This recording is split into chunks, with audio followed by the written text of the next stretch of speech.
Bonjour à vous, ici David Véninck, je suis ravi d'être en présence de Romain Collignon. Bonjour Romain, Salut David, tu vas bien? très très bien. Ouais, chouette.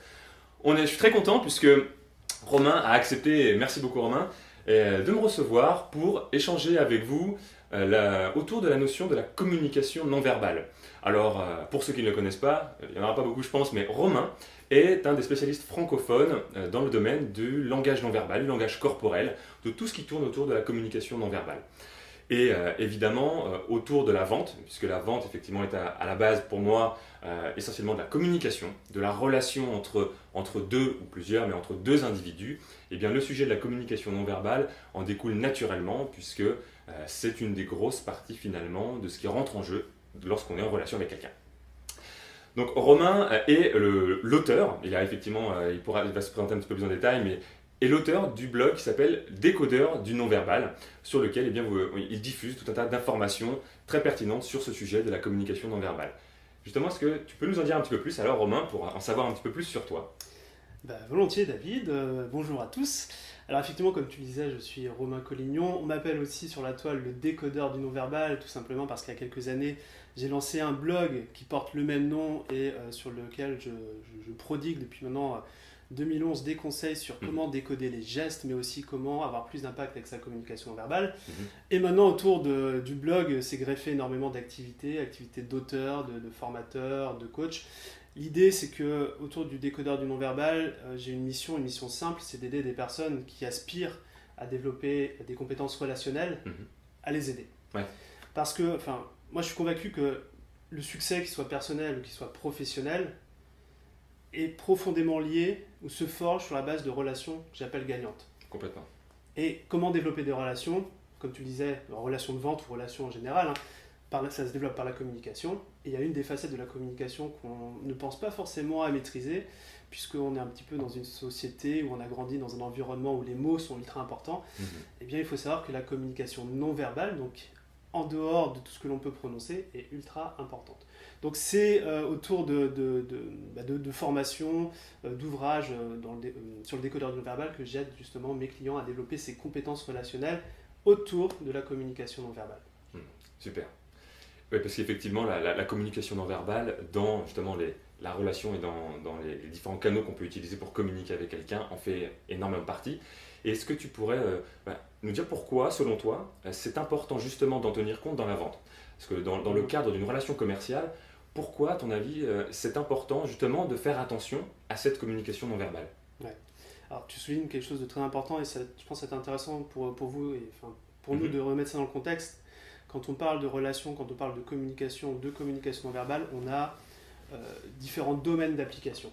Oui. J'enseigne autour de la séduction. Comment savoir si quelqu'un est attiré, quelqu'un est intéressé par quelqu'un d'autre. Donc c'est toujours intéressant de pouvoir étudier ça. Bien sûr. Que ce soit aussi la relation entre un patient et puis le corps médical, une infirmière, comment elle peut interagir avec son patient. Donc tu peux adapter, si tu veux, certains éléments de la communication verbale dans des domaines bien spécifiques. Et comme tu l'as justement souligné, c'est ce qui va vous intéresser, on peut justement adapter tout ce savoir autour de la gestuelle, du comportement humain, autour de la vente et de la prospection et de la vente. Et autour de ça, je crois qu'il y a vraiment deux facettes à identifier et à comprendre. C'est que quand on parle de communication non verbale, il y a tout d'abord le décodage des gestes. Ouais. C'est souvent l'angle sur lequel on s'intéresse à la communication verbale, à savoir que ce que votre interlocuteur ressent, votre prospect, votre client, eh bien, ça se traduit par des réactions physiologiques et du coup, ça se traduit dans sa gestuelle. C'est-à-dire que lorsque vous décodez la gestuelle de vos prospects, de vos clients, derrière se cache quelque chose qu'il ressent. Ouais. Donc qu'est-ce qu'on peut identifier? On peut identifier du désaccord, ça peut toujours être intéressant, on peut donc identifier des objections, on peut identifier de l'ennui, on peut identifier de l'intérêt. Donc si vous voulez, en décodant les gestes, vous avez comme un baromètre relationnel. Donc ça, c'est la première facette. Ouais. Le fait d'analyser le ressenti finalement de notre interlocuteur. Exactement. On pourra peut-être en discuter plus tout à l'heure, mais ça c'est vraiment la première facette essentielle. Pourquoi, c'était ta question au final, pourquoi c'est important. Première facette. Deuxième facette, on y pense moins souvent, mais c'est tout aussi important, c'est quel est l'impact que je donne à travers la gestuelle. Est-ce que, avec ma gestuelle, je vais pouvoir intéresser mon client, ou au contraire, est-ce que je vais avoir tendance à me faire fuir? Donc il y a des choses comme ça à appréhender. Donc à la fois Ouais, décoder la gestuelle d'un côté et de l'autre, comment dans mon attitude, je peux avoir le plus d'impact. D'accord. Intéressant, effectivement. Cette notion, puisque la relation, finalement, quelle qu'elle soit, et encore plus dans la relation commerciale, elle se fait dans les deux sens. Ouais. Ce que moi j'aimais vis-à-vis de mon interlocuteur et ce que je peux percevoir de ce que mon interlocuteur aimait. Et donc, effectivement, la communication non verbale intervient dans l'analyse de ces deux sens de communication. Exactement. Ok, super. Et quels sont les risques? Si, admettons, on se dit, ok, je ne me focalise pas, je ne fais pas attention à justement ce que j'aimais comme langage corporel, et si je ne prends pas conscience que c'est important pour moi de décoder le langage de mon interlocuteur, quels sont les risques? À quoi est-ce qu'on peut passer à côté, en fait, finalement? Alors, qu'est-ce qu'on passe à côté de quoi? On passe à côté d'informations ultra importantes, en fait. Donc, tout à l'heure, je parlais d'objections, je parlais de désaccords, je parlais d'intérêts. Si on part tête baissée sur, ok, on est préparé, on a nos objectifs, mais qu'on ne prend pas en compte le client et ce qu'il a besoin, si on ne l'écoute pas, si on n'arrive pas à analyser effectivement de manière précise ses besoins, on passe à côté peut-être de contrats. Si dans l'autre sens, tu sais qu'avec la gestuelle, on peut fidéliser le client. C'est tout bête, mais tu sais qu'une relation, elle s'établit sur des critères de sympathie, des critères de confiance. Confiance, bien sûr. Et à travers son comportement, on peut amener ces critères-là dans la communication verbale. Donc, si on reste focalisé, tête baissée, sur ce que l'on va dire, sur les différentes mêmes stratégies d'influence, parce que dans la vente, on a toujours ces principes d'influence, il y a quelque chose d'essentiel, c'est que le premier principe d'influence, c'est de s'intéresser aux autres. Tout à fait. Et s'intéresser aux autres, eh bien, si on peut décoder la gestuelle de ses clients, c'est beaucoup plus facile de s'intéresser aux autres. Ouais. On parle souvent et ça c'est une des qualités essentielles quand on décode la gestuelle, c'est le développement de l'empathie. L'empathie, c'est quoi? C'est se mettre dans les baskets de l'autre, c'est se mettre à la place de l'autre, pour mieux cerner ses besoins, mieux y répondre. Quand tu développes ton empathie, tu le fais de quelle manière? Tu en as plusieurs, d'écoute, mais notamment aussi en décodant les gestes. Une fois que tu as décodé les gestes, après, c'est quelle est la meilleure action à mettre en place. Voilà, donc c'est pour moi les avantages vraiment, ou alors les risques si on ne le fait pas, de décoder les gestes. D'accord.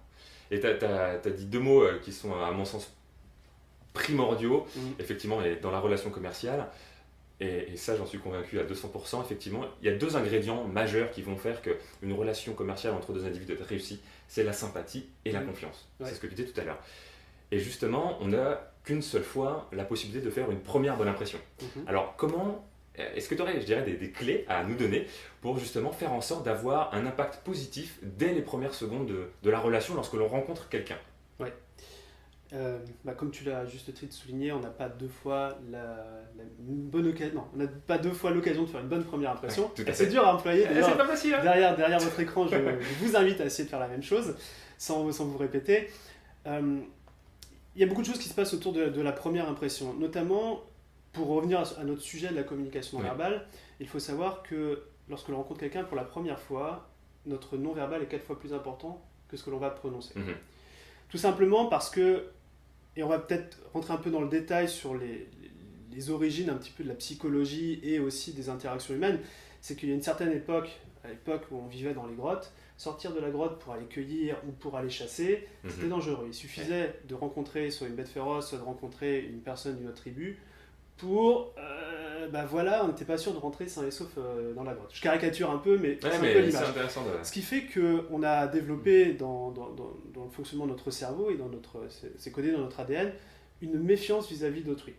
Même si on est quelqu'un de très ouvert, la première chose que l'on va faire quand on rencontre quelqu'un pour la première fois, c'est de scanner son non-verbal, tout simplement pour savoir est-ce que cette personne me veut du bien ou est-ce que cette personne me veut du mal. Donc lorsque, dans une relation commerciale, on entre en contact avec un prospect, l'idée c'est de baisser cette barrière de sécurité de l'autre directement, et on peut le faire justement avec sa communication non-verbale.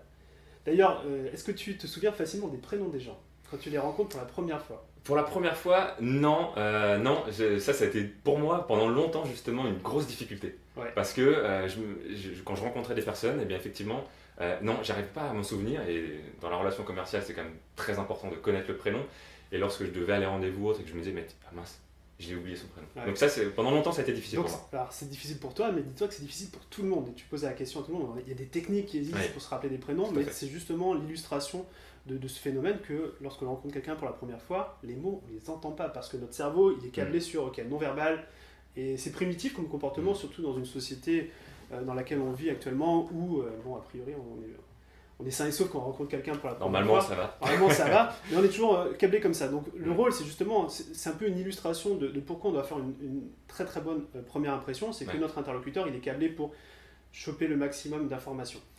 Et on va peut-être voir tout à l'heure comment faire une excellente première impression. Ouais, tout à fait, ça sera Mais intéressant. il y a deux facteurs, et je vais un peu remettre une couche là-dessus, sur le pourquoi de faire une bonne première impression.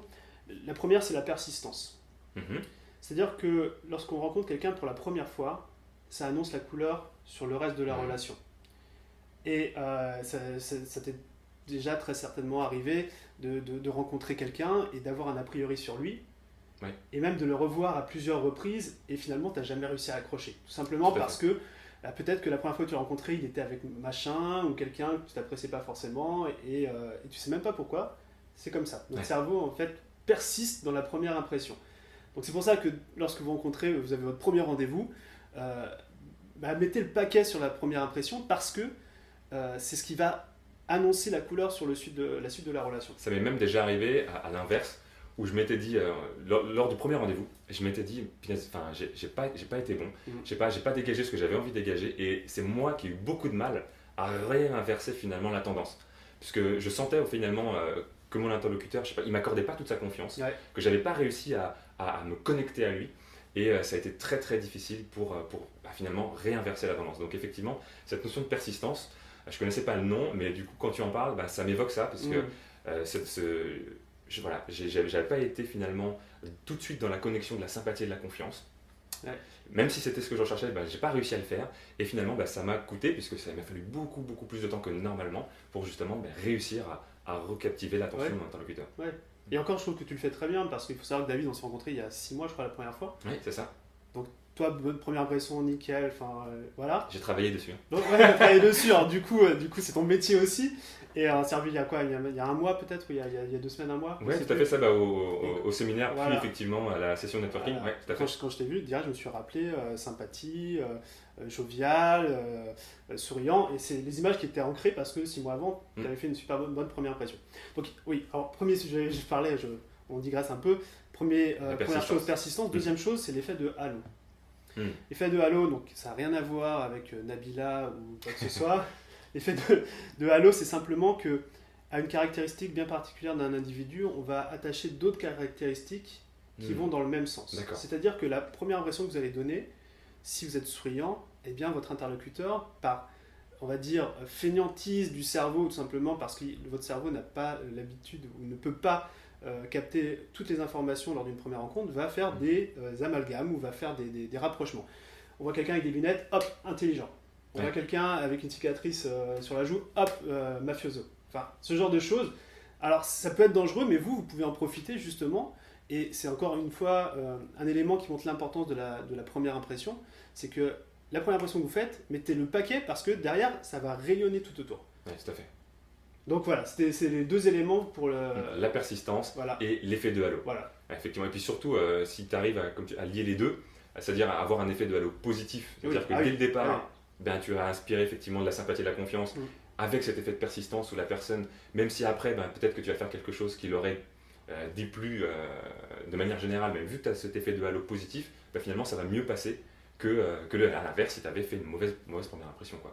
Ouais. Donc l'effet de halo et la persistance. Ouais, tout à fait. D'accord. L'effet de halo, ça peut arriver tout simplement. J'ai un collègue qui a travaillé pendant 40 ans dans la négociation internationale. Il m'expliquait qu'en fonction des cultures, il y a différentes approches pour faire la bonne première impression. Il m'expliquait justement que dans les pays, notamment la Chine, il fallait être introduit par quelqu'un du milieu pour pouvoir avoir son point d'entrée dans une entreprise. D'accord. Et cette introduction, c'est quoi? C'est l'effet de halo. Tout simplement, si on vient avec la bonne personne qui a déjà, on va dire, son emprise sur la société ou qui est quelqu'un de reconnu, on arrive avec l'image, ok, bonne première impression, tu viens avec un tel, donc c'est qu'un tel, tu respectes ses valeurs, effet de halo.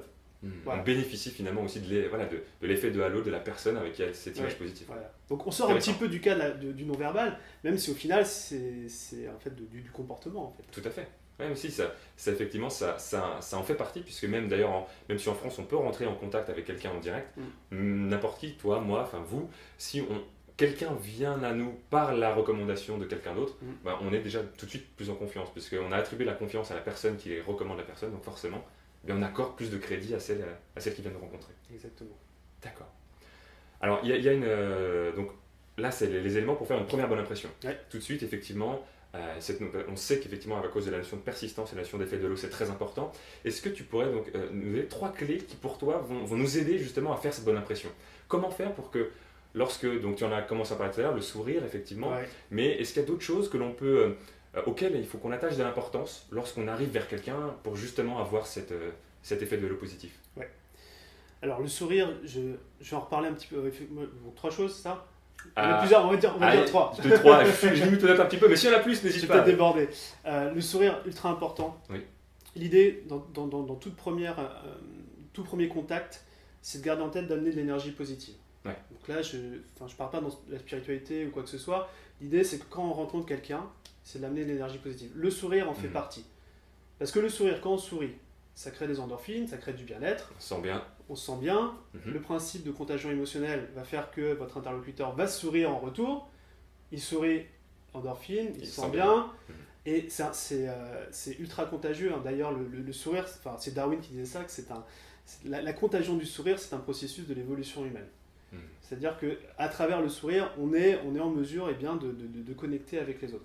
Donc Ouais. c'est la première chose à faire. Alors bien sûr, il faut le ressentir, Bien sûr. parce que si on appelle ça alors il y a le sourire de Duchenne, qu'on appelle le sourire de Duchenne, c'est le sourire qui à la fois se fait au niveau des lèvres et qui se fait au niveau des pattes de doigts ici. C'est là qu'on identifie un sourire authentique, le sourire D'accord. de Duchenne. Je te raconterai peut-être, ou je vous raconterai un jour l'histoire de Monsieur Duchenne et comment il a trouvé ses recherches. Ça parle de révolution, de décapitation, mais bon. Bref. Plein de choses réjouissantes. Plein de choses réjouissantes. Et il y a le sourire, on va dire forcé, hein, le sourire un peu social comme ça. Hein, on appelle un peu le sourire des fois commercial, mais alors c'est malheureusement pas... Une des mauvaises images que une des mauvaises traîne images. La fonction commerciale. Voilà, donc sourire avec authentisme, hein, le ressentir et le Ouais, sourire. le sourire authentique, Voilà. d'accord. Et l'idée c'est que sourire, ok, dans la prospection, mais l'idée c'est quand même d'internaliser le sourire dans sa vie, Ouais. avec ses Ouais, je proches. suis d'accord avec toi. Et d'ailleurs, c'est peut-être une parenthèse que je peux faire à ce moment-là, on verra les autres éléments, mais Mhm. on me pose souvent la question, Romain, quel geste je dois faire pour alors, quel geste je dois faire pour attirer cette fille? Ou quel geste je dois faire pour que cet homme me regarde? Quel geste je dois faire pour convaincre mon patron de telle ou telle idée? Quel geste je dois faire pour que mon client signe le contrat? Et en fait, c'est la mauvaise question. Parce que le comportement, la gestuelle, la communication non verbale vient de ce qu'on le ressent à l'intérieur. Et quand on parle de sourire, si je vous dis, prochaine fois, vous allez sourire tout le temps, dès que vous rencontrez un prospect, vous allez sourire, mais si vous ne l'avez pas internalisé, si ça n'est pas partie de vous, ça ne va pas avoir l'effet escompté. Au contraire, ça va enlever de l'authenticité, et ce qu'on cherche dans une première interaction, et même dans une interaction générale, c'est de l'authenticité. Ouais, tout à fait. Donc l'idée, c'est de De le le vivre. ressentir C'est de le vraiment au vivre. fond. Voilà. Et le message, c'est que tous les conseils dont on parle avec David aujourd'hui, Bien c'est sûr. de les appliquer, mais dans toutes les sphères de votre vie. Ouais. Avec les amis, avec la famille, et puis du coup aussi professionnellement parlant. Oui, parce que justement, c'est la mise en pratique qui fait qu'on prend les habitudes, Ouais. qu'on arrive finalement à développer des nouvelles capacités, de nouvelles compétences. Et le fait de le faire, non pas seulement dans la relation commerciale, mais comme tu le dis à très juste titre, de le faire dans toutes les sphères de sa vie, avec les gens qu'on rencontre, même s'il n'y a pas de relation de business ou de partenariat, peu importe. Rien que le fait effectivement de s'entraîner à sourire aux gens qu'on rencontre, Ouais. déjà ça peut avoir un impact très positif. Mm. Parce que on se rend compte que lorsque l'on sourit aux gens, les gens nous sourient. Effectivement, il y a cette contagion, comme tu le disais. Et donc ça nous permet de gagner ces habitudes-là lorsqu'on en a vraiment besoin ensuite plus tard dans les relations commerciales. Ouais, exactement. D'accord. Donc le sourire authentique, le ressentir vraiment, premier Ouais. élément. Premier élément. Deuxième élément, ultra important, et ça va faire sûrement un pont avec... comment s'appelle la première phase de la vente? La phase de La découverte. phase de découverte, voilà. Bon, du coup, on arrive...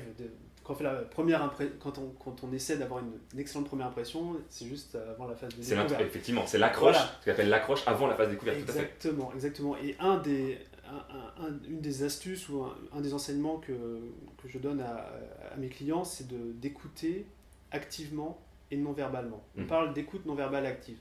L'écoute active, c'est quelque chose dont on parle très souvent, Oui, c'est-à-dire tout à fait. qu'on écoute son interlocuteur, on va reformuler, on va bien montrer qu'on comprend, on le laisse parler, mais aussi on peut, à travers sa communication non verbale, lui montrer qu'on l'écoute. Ouais, c'est intéressant. Écoute non verbale active. Voilà. Hmm.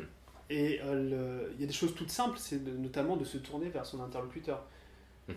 Se tourner effectivement la tête, le torse. Alors là, mon canapé nous empêche de se tourner, d'ailleurs, parce Pour l'angle de la on est aussi en caméra. train de se tourner vers vous.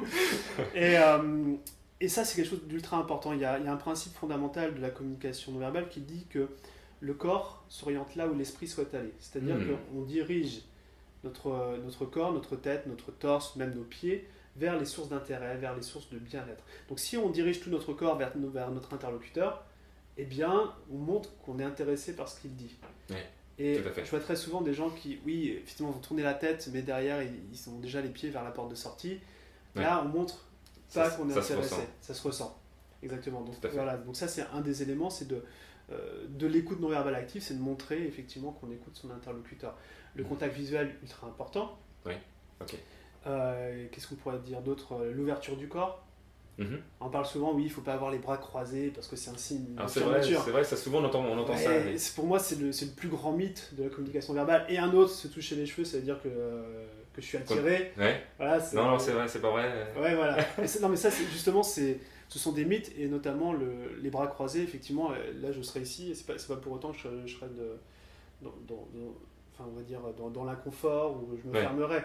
C'est juste qu'on peut être dans son canapé, on peut être à l'aise à fermer les bras. Sauf que dans une première interaction, on veut donner la meilleure impression on va optimiser possible. au maximum. On va optimiser. Quoi. Donc, effectivement, l'ouverture du corps, c'est quelque chose de très important. Mhm. Si on a son sac, alors, peut-être pour les femmes qui m'écoutent, vous asseyez, vous êtes avec votre client et vous allez poser votre sac sur les genoux, ça crée de la barrière, ça crée aussi quelque chose, et non pas d'ouverture. Donc c'est aussi un autre élément à garder en tête. Essayer d'ouvrir un petit peu peut-être la veste pour dégager. Ouais, la veste ou même le premier bouton, alors ça dépend si c'est quelque chose de formel ou pas. Oui, très après il y a formel. des codes effectivement spécifiques parfois, mais... Exactement, mais ce genre de choses, enfin même on pourrait faire l'exercice, nous de refermer notre bouton ici, là. Vous allez voir, ça va être... Le style va être un petit peu différent. Ouais, déjà on sent que l'interview elle est un petit peu moins... Oui, Romain, disait... Exactement, mais c'est ce genre de choses. Ouais, tout à fait. Donc c'est de montrer à la fois qu'on écoute avec ses oreilles, Ouais. mais aussi du coup qu'on écoute avec son corps. Très important. L'écoute non verbale active. Très intéressant. Dans mon métier, on parle beaucoup effectivement d'écoute active. J'ai souvent l'occasion de parler d'écoute active, mais d'écoute non verbale active, effectivement, c'est la première fois que j'entends ça. Je trouve ça très intéressant, effectivement, cette notion d'utiliser aussi le non verbal comme outil d'écoute et pas seulement d'écoute effectivement avec les uns. Alors, pour faire un parallèle avec peut-être la vie de tous les jours, lorsqu'on entend une femme dire à son mari mais tu m'écoutes pas, ou ce genre de choses, lui, le mari, il écoute, sauf que son corps il est tourné vers son journal, ou son corps il est tourné, et donc sa femme n'a pas l'impression d'être écoutée. Et oui. Donc l'écoute non verbale active, il faut l'employer à la fois avec vos clients, mais aussi encore une fois dans la vie de tous les jours. Exactement. Et c'est ce qui permet effectivement de rentrer ça comme un nouvel automatisme. Tout à fait. Et donc cette écoute non verbale active, elle sert effectivement, tu en as parlé juste avant, c'est la notion de découverte. Et ça m'intéresse puisque dans cette notion de découverte, pour moi, la phase de découverte, la phase d'identification, c'est la phase la plus importante dans la vente. Parce que c'est la phase qui va permettre d'en savoir un maximum sur son interlocuteur, de réussir si elle est bien faite, si on arrive à faire parler son interlocuteur le plus possible, et bien d'avoir les bons leviers, d'avoir les bonnes informations clés pour plus tard donner envie à son interlocuteur d'acheter et donc de réussir à passer à l'acte, à signer le contrat. Et dans cette phase donc, où on doit faire parler son interlocuteur, quel comportement on doit adopter chez nous, justement, pour pouvoir faciliter le fait de faire parler. Donc tu en as parlé, le fait de se dire effectivement déjà de se mettre face à lui. Et est-ce qu'il y a des choses que l'on peut faire, donc nous-mêmes en plus particulièrement par rapport à ça, pour faire parler son interlocuteur au maximum? Ouais. Alors tout ce qu'on a pu discuter sur l'écoute non verbale active, il faut le mettre. Ça en fait partie. Il faut le mettre, donc vous pouvez revoir l'interview et repasser ce passage-là, en particulier sur la phase de découverte. Deux choses à ce sujet-là. Comme tu le dis, c'est ultra important, notamment, on parle beaucoup d'influence, notamment, et de persuasion lorsqu'on fait de la vente. Et pour moi, le premier principe fondateur, au-delà d'utiliser des techniques un petit peu de ninja pour convaincre ou pour influencer, c'est de s'intéresser vraiment aux autres. Oui. Pour s'intéresser aux autres, il faut les faire parler. Pour les faire parler, il y a effectivement une technique qui est très efficace, qui m'a été enseignée par un ami journaliste. Je vous raconte l'histoire de cet ami parce que vous allez du coup voir le lien entre comment faire parler quelqu'un et sa propre communication verbale. C'est que lui, il est journaliste, donc il doit faire des interviews, comme ce qu'on est en train de faire le plus souvent. enfin, qu'on est en train de faire entre nous là. Oui. Et donc lui, son but lorsqu'il interviewe quelqu'un pour un reportage ou pour un documentaire, c'est de faire parler au maximum les Bien gens sûr. qu'il interviewe. Et en fait, tu viens de le faire avec moi, c'est tout simplement d'hocher la tête. Parce que ce comportement non verbal, lorsqu'on l'adopte, ça incite l'autre à parler, ça montre son intérêt et ça montre qu'on veut en savoir plus. Et quand on interviewe quelqu'un, ou même lorsque l'on fait parler son client, Oui. l'idée c'est de déjà marquer le silence lorsqu'il parle et hocher la tête, ce qui montre que effectivement tu peux encore, ou vous pouvez encore m'en dire un peu plus sur ce sujet-là, ça m'intéresse. D'accord. Et ça, c'est une technique qui est couramment utilisée dans le monde, on va dire, journalistique, notamment dans les interviews, pour faire parler les gens. Donc Oui. on peut utiliser la même approche avec son client pour le faire parler. D'accord. Donc effectivement, quand on est vraiment dans l'écoute active, effectivement, qu'on s'intéresse vraiment à ce que l'autre dit, effectivement, c'est de docher la tête pour lui montrer que on est dans son écoute, on va dans son sens, et effectivement, donc bien sûr, de faire le silence, donc de le laisser parler au final. Parce que si on est constamment en train de l'interrompre ou en train d'interagir, effectivement, là, on coupe la parole. Et donc, du coup, ça coupe dans son idée, dans son élan, alors qu'il aurait pu nous dire plus. Donc, effectivement, le fait de faire silence et en même temps de continuer à acquiescer de la tête. Ouais. Enfin, ça va être marrant jusqu'à la fin de l'interview parce qu'on va Ah oui, se regarder. Oui, effectivement. C'est le jeu. Mais c'est un très bon Mais c'est intéressant parce que même si effectivement c'est naturel pour toi, c'est naturel pour moi aussi. Et malgré tout, c'est toujours intéressant quand on a l'habitude de faire certaines choses, de se poser des questions de ok, pourquoi est-ce que je le fais, pourquoi c'est important et pourquoi ça fonctionne en fait, tout simplement. Et donc pour les personnes qui nous regardent, peut-être que ça sera justement cet élément, un élément de déclic de dire ah, mais oui, tiens, c'est vrai, ça je le fais aussi. Et voilà pourquoi c'est important que je continue à le faire. Voilà. Donc ça reste intéressant, même si effectivement on va pouvoir s'analyser en train de hocher la tête. Bon, plein de choses intéressantes. Il y a une chose une question que j'aimerais te poser. Ouais. C'est est-ce que tu aurais, alors tu en as déjà donné donc des anecdotes, mais est-ce que tu aurais une anecdote qui te vienne à l'idée, soit de dire bah tiens, dans cette anecdote, je suis passé peut-être à côté de la communication non verbale que j'ai voulu transparaître, ou je suis passé à côté de l'interprétation de la communication Ouais. verbale de mon interlocuteur, ou peut-être un exemple de dire voilà, dans ce cas-là, voilà comment j'ai réussi finalement à bien analyser et bien me servir de cet outil. Donc soit l'un soit l'autre. Est-ce que tu as une anecdote qui te revient à l'idée ou pas? Alors c'est... Ok, je vois comment je vais répondre à ta question. Mhm. Et je vais en profiter pour casser un mythe de la communication verbale et je vais donner 3 exemples. Ça te D'accord. va? Ok, super. Bon, c'est bien pour le menu. Parfait. Euh, J'ai faim. le- la première chose, c'est que c'est difficile de se dire j'ai utilisé la communication non verbale consciemment, je sais que soit dans mon attitude, soit dans ce que j'ai pu décoder, il y a eu tel ou tel élément qui a fait que j'ai réussi. Encore une fois, c'est un art de vivre, c'est la communication. C'est comme si tu posais la question ah, est-ce que tu sais, à tel moment tu as employé tel mot qui a fait que Ouais, là je comprends c'est ce que tu sûr. veux dire. Et donc c'est dans cette idée que j'ai envie de casser un peu ce mythe de bah voilà, je décode un geste, c'est bon, je suis un super héros ou un super communicant. C'est vraiment une question d'internalisation. Alors effectivement, moi dans mon métier, on va dire que j'utilise la communication verbale à la fois dans le décodage et à la fois dans l'impact que je transmets. Dans l'impact que je transmets, j'ai beaucoup de partenaires. Mon activité est essentiellement en ligne. On s'est rencontrés lors de séminaires, de conférences. Donc effectivement, quand je suis dans ce genre d'événement, je fais attention. Tout au moins, je donne le maximum d'énergie. Ouais. Toujours dans ce concept d'excellente première impression. Regarde, là, on est en train de discuter, on s'est rencontrés il y a 6 mois. Peut-être que, eh bien, effectivement, ta communication non verbale, ma communication non verbale a fait qu'on se retrouve sur ce canapé à discuter avec vous. Voilà. Ouais, Donc, tout à fait. après, je me suis pas dit, oui, j'ai cligné de l'œil à ce moment-là. Oui, je suis d'accord, Tu vois, ce effectivement. genre de choses. Ouais, c'est pas robotiser. L'idée, effectivement, on ne peut pas robotiser la chose, de dire bah voilà, tiens, je vais faire ça d'abord, puis ça, puis ça. Exactement. Effectivement, c'est cette notion où tout revient. Alors, moi, quand tu parles, effectivement, il y a cette notion d'enthousiasme. D'ailleurs, on le ressent quand tu parles, et le sourire, le regard, justement, effectivement. On revient à cette notion d'enthousiasme et de faire qu'on transmet de l'énergie. Tout à l'heure, tu parlais d'énergie. Ouais. Et ça, je suis entièrement, effectivement, en phase avec cette notion d'énergie positive à transmettre et d'enthousiasme. Bon, s'il y a une coupure, c'est normal. C'est parce que l'appareil photo, la caméra s'est arrêtée, donc on reprend. Tout à fait. Je vais rebondir justement par rapport à un élément que tu as cité juste avant que ça coupe, c'est cette notion donc d'empathie. Le fait de dire simplement, de développer de l'empathie pour vraiment s'intéresser à l'autre. Et une notion que je trouve très intéressante, c'est de détecter s'il y a des zones d'inconfort, soit effectivement de creuser dans cette zone d'inconfort pour quand on veut savoir d'où ça vient, lorsqu'on est en phase de découverte justement, de comprendre pourquoi est-ce que ce sujet génère de l'inconfort, ou à l'inverse, de vouloir, quand on détecte que notre interlocuteur est un sentiment de malaise, ben, au contraire le faire revenir dans un sentiment de bien-être.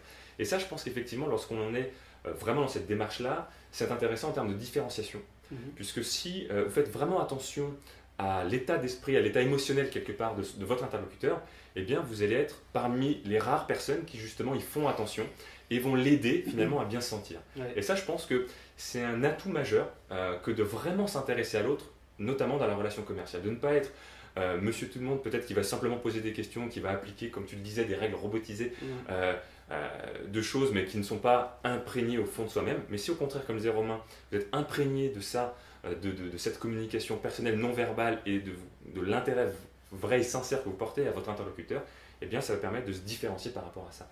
Et ça, effectivement, je trouve ça très intéressant, cette notion d'utiliser ça vraiment comme un outil de création de bien-être dans la relation. C'est exactement ça. Et juste pour rebondir sur ce que tu dis, la pyramide de Maslow, ça te parle? Tout à fait. Voilà. Tout à fait. Les besoins, effectivement, voilà, des besoins physiologiques et primaires. Exactement, des besoins. Et justement, pour rebondir sur... moi, j'ai trouvé le lien, justement, entre l'empathie et ces besoins, en fait, primaires. On a à la base tout ce qui est physiologique, besoin de se nourrir, de voir, ensuite, c'est besoin de sécurité. Oui. Après arrive le besoin d'appartenance. Oui. Et puis après, on arrive sur l'estime de soi, ce genre de choses. Accomplissement. Exactement. Si on prend les deux premières catégories qui sont à la base, une personne peut satisfaire ses besoins tout seul. Sécurité, manger, voilà. À partir de la troisième, d'appartenance, se sentir écouté, se sentir appartenir à un groupe, l'individu, n'importe lequel, a besoin de quelqu'un d'autre pour satisfaire ce besoin. Et bien souvent, et surtout dans notre société où actuellement on est... Alors, on a beaucoup de technologies, on envoie les emails, les textos, ce genre de choses. Ouais. Mais... Alors certes, c'est très bien pour rapprocher les gens, mais notre besoin fondamental, psychologique, de connecter, d'avoir cette écoute, de se sentir considéré, voilà, c'est encore profondément ancré. C'est pas parce que depuis 20 ans, on peut envoyer des textos et échanger très rapidement que ce besoin, en fait, primaire est toujours en soi. Et donc le fait, comme tu le disais, de développer son empathie, de s'intéresser vraiment aux autres, on sort du lot en faisant ça. Ouais, complètement. Si plutôt que d'aller voir un collègue, lui envoyer un email parce qu'il a un problème, le fait de se déplacer, d'aller le voir, de s'orienter vers lui, de l'écouter, d'hocher de la tête, là on marque des points, mais voilà, on marque beaucoup de points, tout simplement pour satisfaire cette troisième catégorie dans les besoins de Maslow. Oui, tout à fait. Et l'importance de le faire. Et ça rejoint ce que tu disais au tout début, où tu disais qu'effectivement la réussite, qu'elle soit professionnelle ou personnelle, elle passe de toute façon par l'amélioration des relations qu'on entretient avec les autres, que ce soit ses clients, parce qu'un des objectifs d'un entrepreneur, c'est d'avoir des clients, mais c'est surtout aussi d'avoir des clients fidèles. Exactement. Des clients avec qui il va pouvoir travailler sur le long terme. On n'est pas dans à mon sens en tout cas, la vente, c'est pas du one shot, où je signe un client, je suis un chasseur et je passe au suivant. On est au contraire dans une relation durable, et pour ça, effectivement, améliorer la qualité relationnelle, ça passe par tout cet aspect-là que tu viens de dire. Ouais. Donc ça, effectivement, c'est primordial d'avoir cet aspect de création d'empathie, d'intérêt sincère vis-à-vis des autres, des personnes qui nous entourent, et pas seulement au niveau du travail. Bon, j'ai une question. Alors, je suis un peu embêtant et j'ai peut-être certaines questions effectivement qui viennent comme ça, mais est-ce qu'il y a des personnes effectivement qui peuvent se dire, tiens, effectivement, moi, la communication non verbale, c'est quelque chose qu'effectivement je sais, j'en ai conscience, c'est très important, je le pratique, je fais attention à ma gestuelle, enfin, c'est ancré en moi maintenant, c'est devenu un automatisme, c'est devenu une habitude. Alors peut-être que la question elle va pas être bien posée, mais est-ce qu'il y aurait une notion... J'ai rectifié s'il faut. Merci. Est-ce que tu aurais une notion effectivement de sujet avancé par rapport à justement ce sujet du non-verbal Alors je ne vais pas parler de technique parce que je suis d'accord avec toi, effectivement le terme n'est pas forcément juste parce que c'est vraiment du comportement, c'est vraiment de la relation, c'est vraiment de la communication avec les autres et le terme technique est peut-être trop mécanique, mais plus effectivement comment dire, une habitude avancée que l'on peut mettre en place dans ce sujet de la communication non verbale. Ouais. Alors, j'essaie de faire la part des choses entre techniques qui sont un petit peu ninja et des choses qu'on peut faire un petit peu de manière normale. Dans le cadre de la vente, ce que l'on cherche à avoir, c'est quand même une connexion bienveillante avec son interlocuteur. Je vais parler de placement tout simplement autour d'une table. Parce que je sais que dans la vente, on est sensible à la synchronisation. Ce terme doit te Me parler, tout voilà, à fait. doit vous parler. En termes d'empathie, justement, la synchronisation. Voilà, on parle souvent de... Alors, il faut faire attention d'adopter les mêmes postures que son interlocuteur pour pouvoir connecter avec lui. Moi, je suis pas trop pour cette démarche-là de singer parce que on perd en authenticité, on sait que l'authenticité c'est important. Oui. Par contre, on peut effectivement voir si notre interlocuteur a la même posture que nous pour savoir si on connecte bien ensemble. Ça, on peut le faire. Mais l'idée, si par exemple on se trouve face à face sur une table, on est déjà dans un élément de confrontation, on a déjà une barrière entre notre interlocuteur et nous-mêmes. L'idée, c'est tout simplement de se mettre côte à côte, déjà sur une table. Ouais. Parce que déjà, on est vers un même but, on est l'un à côté de l'autre, ça facilite grandement la synchronisation. Il y a une technique alors, qui pour une fois, je ne l'ai pas apprise par un psychologue ou un sociologue ou par je ne sais quel anthropologue, je l'ai appris d'un entrepreneur ultra connu qui s'appelle Steve Jobs, qui, Ça me dit quelque chose. qui disait dans sa biographie que lorsqu'il devait soit interviewer un futur manager qui allait avoir de l'importance dans l'entreprise ou même un collaborateur, ce qu'il ne faisait pas, c'était un meeting autour d'une table, ce qu'il faisait, c'est qu'il faisait une balade autour de la société dans les collines. D'accord. Et pourquoi? Et du coup, il expliquait, ça a tellement de sens, c'est que lorsque l'on fait une balade, lorsqu'on entame une marche avec quelqu'un, on synchronise automatiquement nos corps. On a le même pas, on a le même rythme, on a le même balancement des épaules, on a la même vision. Et je ne sais pas si c'était déjà arrivé de passer des fois 1 heure à discuter avec quelqu'un au cours d'une randonnée ou ce genre de choses. Si. Tu perds la notion du temps, tu es complètement connecté. Et ça, c'est une technique que vous pouvez utiliser avec vos clients, plutôt que de se dire, ok, on se trouve dans le café du coin pour discuter, ou on se retrouve dans ton bureau. C'est de dire, on profite peut-être d'un trajet entre un point A et un point B pour discuter de ce genre de sujet. Et souvent, on parle de business qui se font autour d'une partie de golf. Ouais. Alors, il y a le golf, il y a le côté de décontraction, mais il y a aussi ce côté, on fait les choses ensemble. On est en mouvement. On est en mouvement. Ouais. Exactement. Et ça, on peut le faire consciemment. Moi, avec mes clients, ce que je leur conseille, notamment, c'est lorsqu'ils ont des discussions avec leur patron, ce genre de choses importantes, plutôt de parler de négociation du salaire le jour de l'entretien d'embauche, de l'entretien annuel, Ouais. c'est plutôt de le faire ou d'amener ce sujet-là lorsqu'on va aller du bureau jusqu'à la cantine, par exemple. Et de profiter de ce moment-là parce que c'est un moment où finalement on baisse tous notre garde, on est dans la synchronisation, ce genre de choses. Ouais, tout à fait. Donc, On n'est pas focalisé sur le sujet en tant que tel, mais on est Exactement. plus ouvert aux choses et Exactement. à la connexion qu'on va mettre en place avec la personne qui nous accompagne. Exactement. D'accord. Et moi, j'utilise aussi ce principe, par exemple, quand je sais, des fois ça arrive de se retrouver avec quelqu'un pendant un quart d'heure, une demi-heure, on sait qu'on va pas forcément apprécier la discussion, ça peut arriver. Moi, je propose toujours de faire une balade parce que justement, c'est là où on connecte et on trouve des idées communes et où l'interaction, elle est beaucoup Elle est plus forte. Elle est plus forte, elle est plus facile pour tout le monde, plutôt que de ne pas savoir quoi dire. Ce genre de Tout choses. à fait. Donc voilà, une technique avancée. Je ne sais pas si ça correspond à. Oui, la complètement définition. aussi, c'est très intéressant parce que c'est cet élément effectivement de se déplacer avec la personne, ça je ne l'ai pas testé, il va falloir que je le teste. En revanche, effectivement, cette notion de placement, ça c'est quelque chose qui a fait écho puisque c'est quelque chose que moi j'ai appris dans mon expérience justement, effectivement, où au départ j'avais tendance comme beaucoup à se mettre, comme tu disais, en face à face. Et au fur et à mesure, on a enseigné le fait de dire, bah non, essaie plutôt de te mettre côte à côte, de changer le positionnement parce que ça permet effectivement de créer une relation qui est un petit peu différente avec la personne. Et donc ça, c'est très juste, effectivement. Et cette notion-là, pareil, je l'utilise aussi et c'est un très très bon conseil. Ouais. Même si c'est pas intuitif, même si on se dit, ouais, mais attends, moi, ça se fait pas en France. Moi, j'ai l'habitude d'aller voir un grand patron et je peux pas me mettre à côté de lui, je suis pas son homologue, etc. Mais en fait, ça, c'est une croyance, une barrière qu'on se met à soi-même. Ouais. On peut tout à fait proposer. Après, l'idée, c'est pas de s'imposer, de dire, je me mets là et que la personne soit surprise, mais se dire, est-ce que vous êtes d'accord que je me mette à côté de vous? Et simplement de proposer à l'autre. Et j'ai jamais eu une personne qui m'a dit, non, monsieur Vélinck, mettez-vous plutôt en face. Non, ça a été toujours effectivement bien perçu. Au contraire, ça permet d'être, comme un peu on est là, effectivement, plus dans une discussion. On n'est pas dans une partie de je te renvoie la balle de ping-pong. On est vraiment dans une partie où ensemble, on discute, on co-crée finalement de la valeur. Et ça, pour moi, c'est quelque chose de primordial justement dans la relation commerciale, c'est la co-création. Et donc, ça favorise effectivement cet univers. Donc ça, c'est au contraire une très bonne technique avancée. Ouais. Pour rebondir sur ce que tu dis, c'est que les échanges sont beaucoup plus faciles lorsque l'on les effectue d'égal à égal. Ouais. Hein, pas de hiérarchie forcément, mais du coup le fait de se mettre l'un à côté de l'autre, on est d'égal à égal. Donc on va dire ça prolonge ton idée. Complètement. Et le égal à égal, effectivement, moi j'ai toujours tendance à dire, même si je ne suis pas par exemple au même titre que le PDG de Renault, de Def ou autre, peu importe, mais si à un moment donné je suis une ressource pour cette personne, si ce que je sais ou ce que je peux apporter comme valeur va l'aider, je ne me considère pas moins ni plus, mais effectivement je suis une ressource pour cette personne-là qui va lui permettre d'avoir de la valeur. Et à ce titre-là, eh bien, il n'y a pas du tout de peur ou de crainte à avoir par rapport à ça. Voilà, simplement d'accepter le fait qu'on peut être une ressource pour quelqu'un, tout simplement. Tu fais une jolie boucle parce qu'on parlait au début de l'interview d'énergie positive. Oui. Et apporter de la valeur, c'est exactement la même chose. Ça, c'est il y a un conseil aussi pour la première impression, c'est d'arriver en donnant de l'énergie. Donc on peut le donner avec son non-verbal, avec sa communication. On peut aussi le donner effectivement dans des conseils, dans ce genre de choses. Ouais.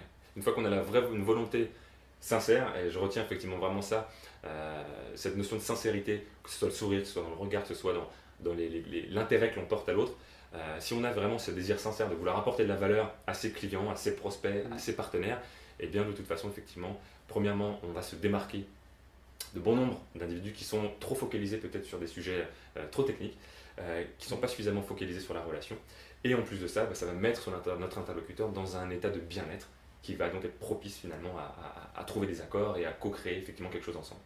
Donc ça boucle bien effectivement. Je prends mes notes en même temps. Je t'en prie.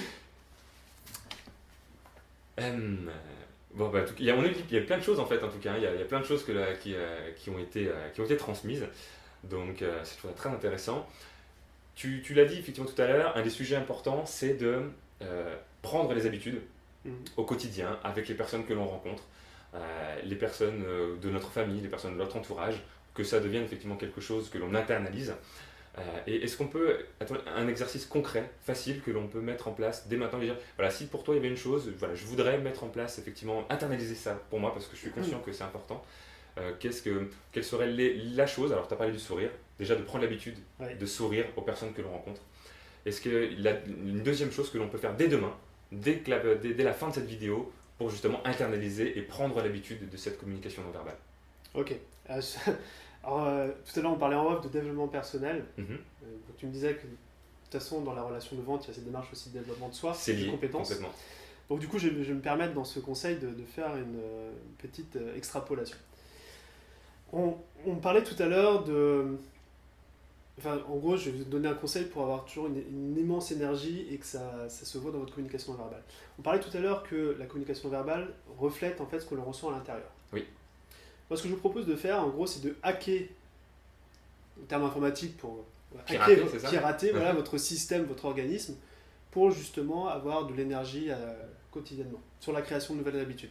L'idée, c'est que lorsque on broie du noir, lorsqu'on n'est pas, comment dire, on n'a pas d'énergie, on n'est pas bien, on a des endorphines, on a des hormones, cortisol, ces hormones négatives de stress qui sont dans notre corps. L'idée, lorsque l'on fait du sport, tu as déjà dû le remarquer, c'est qu'on crée des endorphines. On crée ces hormones du bien-être, ces hormones du plaisir qui fait qu'on a une énergie débordante derrière. Donc moi, mon conseil, c'est de faire du sport tous les matins. Et comme je suis, c'est ce que je fais, et comme j'étais, c'est pas que je suis fainéant, mais j'aime toujours appliquer des choses dans ma vie qui ont un maximum d'impact sur ma vie. Tout à fait. Et donc j'ai trouvé une application qui est vraiment géniale, qui s'appelle Seven. Seven, c'est pour 7 minutes, donc Seven en anglais, 7 minutes de sport à faire tous les matins, qui regroupe une série de 12 exercices, et ces 12 exercices ont été, on va dire, analysés d'un point de vue biologique et d'un point de vue énergie. Alors, je crois que c'était l'université d'Ontario, Ontario. Les chercheurs ont vu que si on fait ces 12 exercices pendant 7 minutes, ça revient à faire une heure de fitness. Donc voilà, c'est vraiment d'optimiser. Si vous faites ça tous les matins, l'application, vous pouvez le trouver sur tous les App Store et compagnie. Et faire ça le matin, et parce que quand on fait ça le matin, en gros, ça nous annonce la couleur pour la journée. Ouais. On a la patate pour la journée. Ouais. Si on a la patate, excusez-moi le terme, pour la journée, très bon terme, et qu'on fait ça tous les jours, on est énergique toute la semaine. Si on fait ça chaque semaine, c'est le mois qui va être vraiment rayonnant. Tout à fait. Si on fait ça tous les mois, vous voyez où je veux en venir, on a toute l'année. Donc simplement l'idée c'est de prendre cette habitude, et l'exercice c'est que dès la fin de cette vidéo vous alliez télécharger cette application et vous mettiez en place, alors on dit que pour créer une nouvelle habitude il faut 21 jours pour internaliser les habitudes. Faites-le déjà toute la semaine qui vient pour voir le bienfait que ça va avoir sur vous, Et là, vous vous dites, ok, ça n'a rien à voir avec la communication verbale, mais comme je vous l'expliquais, le fait de changer son état interne, de créer des hormones positives, ça va justement avoir de l'impact sur votre sourire, sur votre enthousiasme, sur votre conviction, sur votre communication non verbale. Voilà, c'est mon conseil, si tu veux, c'est vraiment de changer ce qu'on a à l'intérieur, de créer vraiment un environnement positif à l'intérieur de soi, qui va naturellement, de manière authentique, rayonner dans la communication non verbale. Et ça, au contraire, c'est très lié. Et je trouve effectivement que c'est un très bon conseil dans le sens où lorsque l'on veut effectivement, que ce soit lorsque l'on rencontre quelqu'un pour la première fois, mais même quand on va rencontrer un client, un prospect ou un partenaire par la suite, si on veut vraiment arborer ce sourire sincère, si on veut vraiment dégager une énergie, un enthousiasme sincère, eh bien on peut pas être enthousiaste si on est effectivement démoralisé, si on est abattu par, je sais pas, ce qui est arrivé dans notre vie ou dans la vie d'un proche. On ne peut pas effectivement arborer un sourire sincère, ça va forcément laisser transparaître finalement quelque chose de négatif. Alors que si on crée de l'énergie positive tous les matins en faisant du sport et qu'on fait cet effort-là effectivement de se mettre dans un état d'esprit volontairement positif, et bien lorsqu'on va à la rencontre de nos clients, de nos partenaires ou de nos prospects, et bien on va pouvoir être dans un état d'esprit enthousiaste et de pouvoir dégager finalement quelque chose de positif. Donc c'est un beau mot pour la fin, je trouve, puisqu'effectivement ça rejoint tout ce que l'on s'est dit sur cette notion d'enthousiasme, cette notion d'énergie à transmettre, que le non-verbal, l'impact que l'on veut avoir vis-à-vis des autres, eh bien, doit passer par le fait de faire attention à son sourire, à son regard, à se positionner face à nos interlocuteurs pour vraiment leur montrer tout l'intérêt que l'on a pour eux. Et c'est un des éléments clés justement dans la phase bien plus importante de la vente, qui est la phase de découverte, de vouloir vraiment faire parler l'autre en lui montrant un réel intérêt sincère avec cette notion d'empathie que tu disais. Et donc effectivement d'avoir toujours cette volonté de pouvoir transmettre l'enthousiasme et d'avoir un intérêt sincère. Voilà. Merci beaucoup Romain pour tout ce que tu as partagé avec nous, pour tous ces éléments. J'espère que ça vous aura plu. En tout cas moi j'ai été ravi de partager ce moment avec toi. Et si ça vous a plu, eh bien, n'hésitez pas à partager cette vidéo à tous ceux que vous pensez que ça peut intéresser, que ça peut aider. Inscrivez-vous également à la chaîne YouTube sur le bouton qui doit apparaître par là ou par là, je ne sais pas, ça, on verra par la suite. En tout cas, merci à vous d'avoir suivi cette interview. Merci encore Romain et à très bientôt. À très bientôt. À bientôt, ciao. Alors juste avant de vous laisser filer, ce midi j'ai déjeuné avec Romain et je lui ai demandé, je lui ai posé une question complémentaire, s'il pouvait nous donner un livre, un auteur, pour approfondir le sujet pour ceux qui souhaiteraient en savoir plus sur la communication non verbale. Alors il m'a parlé donc de Joe Navarro avec un livre qui s'intitule « Ces gestes qui parlent à votre place ». Donc si vous voulez en savoir plus, il y a le livre donc, de Joe Navarro « Ces gestes qui parlent à votre place ». Et bien évidemment, moi je vous recommande également le site de Romain, qui s'appelle donc décodeurdunonverbal.fr, où vous pourrez trouver une mine d'informations. Il y a en fait une série qui s'appelle Un jour un geste, où il a publié énormément de vidéos avec une vidéo par jour, et vous allez voir que vous allez déjà trouver énormément de réponses pour approfondir le sujet et devenir un as du décodage. Ensuite, il y a également sur son site des formations qu'il propose, et là encore, je suis persuadé que vous allez pouvoir trouver votre bonheur si vous voulez approfondir le sujet. Voilà, je vous dis à très bientôt, bonne fin de journée à vous, ciao.